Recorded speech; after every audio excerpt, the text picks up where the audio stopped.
se ve así de borrosa. Yo no la veo tan borrosa. A ver si alguien que la haya, que le esté viendo en otra ventana que no sea aquí en la presentación, que nos pueda confirmar que efectivamente se esté viendo bien. Yo No, rara sí se vez ve tengo. bien. Si la bajaron, sí se ve bien. Ok, gracias. Perdón, Jiménez, te comentaba, depende del tipo de obligación de la que estábamos hablando. Por ejemplo, si eran obligaciones convertibles en acciones y dependiendo del ratio que hubiese entre la acción y la obligación, a veces sí te convenía tener la obligación, llevar a cabo la conversión en acciones. Bueno, déjenme les explico. Creo que me he adelantado un poco por culpa de Jimena. Bueno, ya vimos las obligaciones quirografables, hipotecarias y fiduciarias. Vamos a ver las convertibles, que pudiese ser el caso que menciona Jimé de las obligaciones de Telmex. Y de hecho también recuerdo obligaciones de Bancomer en ese sentido. Las obligaciones convertibles son aquellas que después de un periodo de tiempo se convierten en acciones. De hecho, los bancos utilizan como un mecanismo de capitalización estas obligaciones. ¿Por qué? Ahorita vamos al caso de Telmex. ¿Por qué los bancos lo utilizan así o por qué lo utilizaban así? Colocaban obligaciones que pagaban una buena tasa de interés, un buen rendimiento, y después de un periodo de tiempo, generalmente algunos años, se convertían en acciones. Pero tú tenías a veces la oportunidad de poder optar o poder elegir si querías que ya se convirtieran en acciones o bien seguir manteniendo la obligación como tal y seguir cobrando el interés. ¿Ok? Dependiendo de cómo viniera, en qué términos viniera la convertibilidad, dependiendo de cómo estuviera el precio de la acción en el momento en que tú podías ejercer el derecho o no ejercerlo de llevar a cabo esa conversión. Dependiendo de cómo estuviese el precio de la acción, a veces me convenía de una vez ejercer. ¿Por qué? Porque si me iban a convertir, por cada obligación me iban a dar 5 acciones, que así es como se fijó en el momento en que fueron emitidas estas obligaciones. Si en ese momento, en el momento en que yo ya podía ejercer, después de transcurrir un periodo de tiempo, me ofrecían 5 acciones y resulta que el precio de la acción ya estaba muy por arriba de cuando fue colocada la obligación. Ojo. Entonces me convenía ejercer la conversión, que me dieran las acciones y después vender yo las acciones a un precio mayor de que cuando fue colocada la obligación. ¿Sí queda claro? Sí. En otro sentido, llegaba también un momento en que yo ya podía ejercer esa obligación, ya la podía convertir, pero el precio de las acciones estaban muy castigadas. Entonces yo en ese momento optaba por no ejercer la conversión y quedarme la obligación como tal y esperar hasta el siguiente periodo que se pudiese volver a presentar la posibilidad o la opción de ejercer la convertibilidad para ver si me convenía o no. Ojo, estoy poniendo en el ejemplo de que la obligación me permitía, cada obligación a la hora de convertir me generaba, me entregaba en 5 acciones, independientemente del precio. Pero también existían otras modalidades que iban con base en el precio de la acción y no con número de acciones. Y ahí también tenía que ver efectivamente, por ejemplo, si era por el precio de la acción y el precio de la acción estaba muy bajo, ¿qué es lo que iba a pasar? Que me iban a dar más acciones. Y entonces si me iban a dar más acciones y yo tengo un view de que el precio de la acción está muy castigado y que va a subir, a lo mejor me hubiera convenido también ejercer aprovechando que el precio de la acción estaba bajo. Pero en este caso no era por número de títulos, sino de la... Es decir, ahora me iba a tomar las acciones. Si estuviera bajo el precio, significaría que yo podía tener más acciones. Yo pude ver cuándo obligas. ¿Sí me explico? Sí, Entonces, depende de las características de la emisión de un convertible, es que podríamos ver si a veces convenían o no convenían eh, mantener la obligación o efectivamente ya ejercer esa convertibilidad y yo quedarme ya con las acciones. ¿Okay?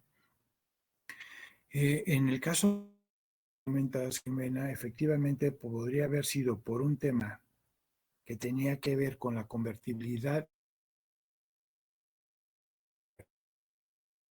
no me acuerdo de las obligaciones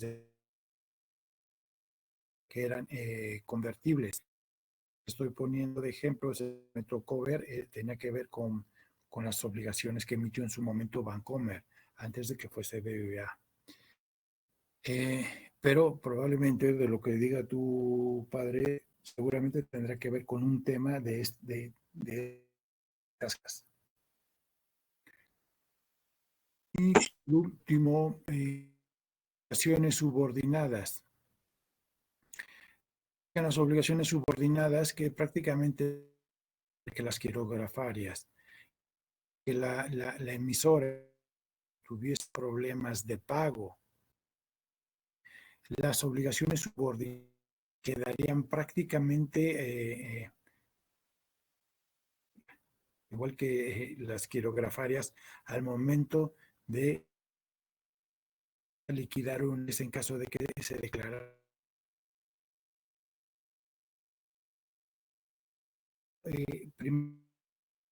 otras deudas y posteriormente liquidaría obligaciones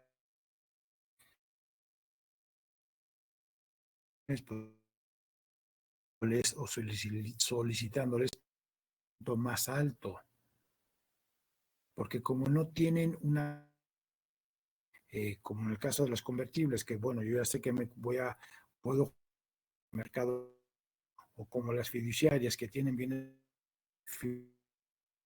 como las hipotecarias, en el caso de las quirografarias subordinadas, aunque llegó a haber algunas obligaciones subordinadas que tienen garantía de pago, pero esa garantía no era para cubrir toda la emisión de la obligación, sino solamente una parte.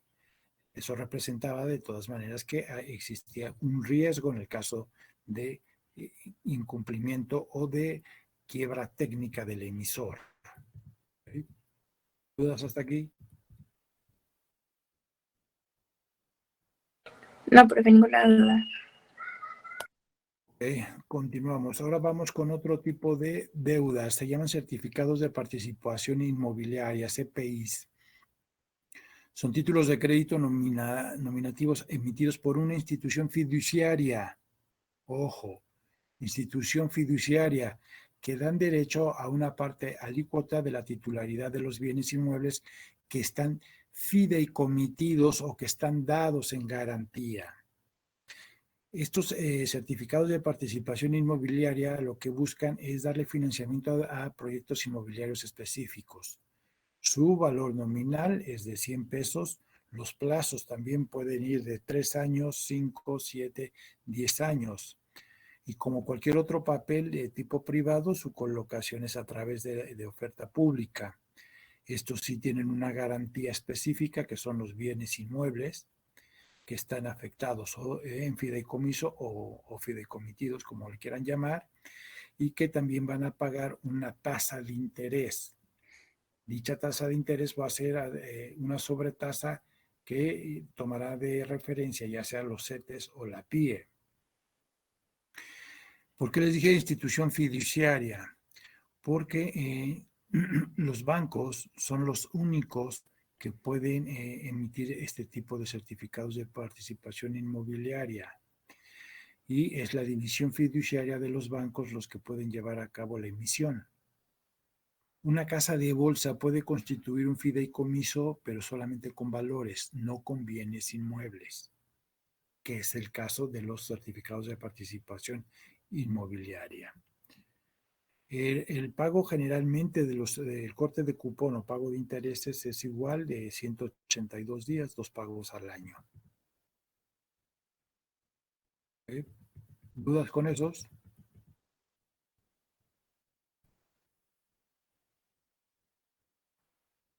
Ok. Certificados de participación ordinaria. Seguimos viendo títulos de deuda que son corporativos.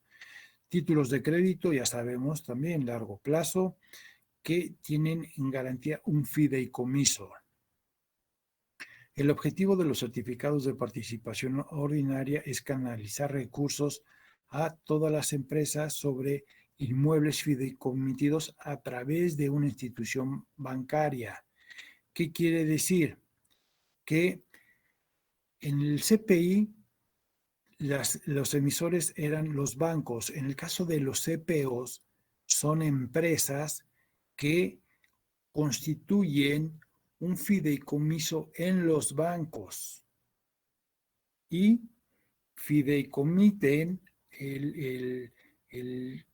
acciones de la empresa. Vamos a pensar otra vez de América Móvil, fideicomiten acciones de América Móvil en ese fideicomiso y están en un fideicomiso que es manejado por un banco, por la división fiduciaria del banco.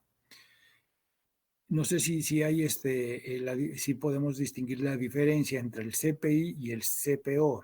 Profe, Sí, o sea, por ejemplo, cuando, bueno, no sé, Grupo Carson, ¿no? La constructora quiere hacer, no sé, una obra magna que le encargaron. Pues, o sea, vende estos para de ahí sacar dinero, o sea, los es- CPOs. exactamente, exactamente.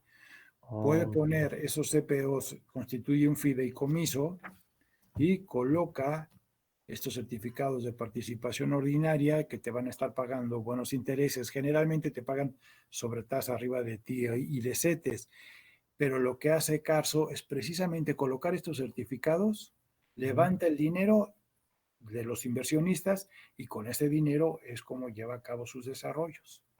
ok, pero entonces ellos ponen a crédito, o sea, ellos ponen en garantía, Sus algunos, acciones, sus acciones, las no acciones de Carso. inmuebles como los CPIs. Así es, son las acciones de Carso Ok. las que están de garantía, son las que están fideicomitidas. Ujú, A, ok. a diferencia del CPI, que el CPI, pues sí, son bienes inmuebles como tal. Ujú, ok, ¿Okay? profe. Ok, gracias. Nada. ¿Alguna otra duda, jóvenes? Entonces pasamos con los pagarés de mediano plazo. Y como ya lo saben, estos pagarés de mediano plazo son títulos de crédito de largo plazo o mediano plazo. El emisor son sociedades anónimas. El objetivo es también dar financiamiento a sociedades anónimas a un mediano plazo. El valor nominal es de 100 pesos, ganancia de capital más intereses, siempre y cuando sean mayores de un año. Recuerden que los títulos que cotizan con un plazo menor a un año son a descuento. Aquellos que son mayores a un año, un mediano plazo, puede ser 2 años, 3 años, efectivamente me van a tener que pagar además intereses. Son instrumentos también que cotizan por precio. ¿Qué es lo que hacen las empresas? Si las empresas quieren efectivamente sin tener que dejar nada en garantía como el bien inmueble o las acciones como los CPOs o los inmuebles en el CPI, aquí nada más emiten un pagaré. Y en el caso de los pagarés, efectivamente, pues nada más es el buen nombre de la empresa. Regresando al ejemplo de G. Carso o de Grupo Carso, aquí, pues sí, yo le compro un pagaré de mediano plazo a Grupo Carso, confío en el buen nombre del Grupo Carso. Nada más. No hay una garantía. Si queda claro la diferencia entre los diferentes esquemas de financiamiento de mediano y largo plazo para las empresas y para los bancos o las instituciones de crédito. Y por último, vamos a ver lo que son los certificados bursátiles, que están muy, muy de moda. De hecho, los certificados bursátiles pueden ser también de mediano plazo y también de largo plazo. ¿Tienen qué objetivo? Son, digamos que son una especie de instrumentos que se van a diferenciar del pagaré que acabamos de ver, porque estos certificados bursátiles me van a ir pagando como si fueran bondes, me van a ir pagando cada 28 días o cada 91 días, según como venga el prospecto de colocación, los intereses, pero son de mediano o largo plazo. Entonces, ¿qué significa? Que esto está a diferencia del pagaré que acabamos de ver. El pagaré me va a pagar al vencimiento por los intereses y el capital. El certificado bursátil, además de que tiene una figura mucho más flexible, me va a estar pagando mis intereses cada 28 días o cada 91 días o cada 6 meses según se haya colocado. Ya sabemos que todos estos se colocan a través de oferta pública. Y hay garantías, sí puede haber garantías.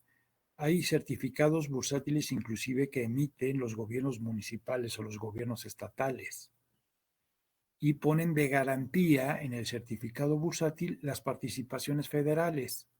¿Qué quiere decir? Que si el gobierno municipal de Querétaro decide emitir certificados bursátiles para financiar un proyecto o el que ustedes quieran, va a poner de garantía una parte de las participaciones federales, es decir, una parte del dinero que recibe de parte del gobierno federal. ¿Okay? Sin embargo, también hay certificados bursátiles, quirografarios e hipotecarios. El quirografario, pues ya sabemos que son aquellos en que confiamos ahora sí que en el buen nombre de la empresa y tan. Y en el caso de los hipotecarios, ya sabemos que pueden existir una garantía hipotecaria como tal. Sabemos que los emiten los estados, los gobiernos de los estados, los gobiernos municipales. Pueden ser, por ejemplo, la Comisión Federal de Electricidad puede emitir certificados bursátiles.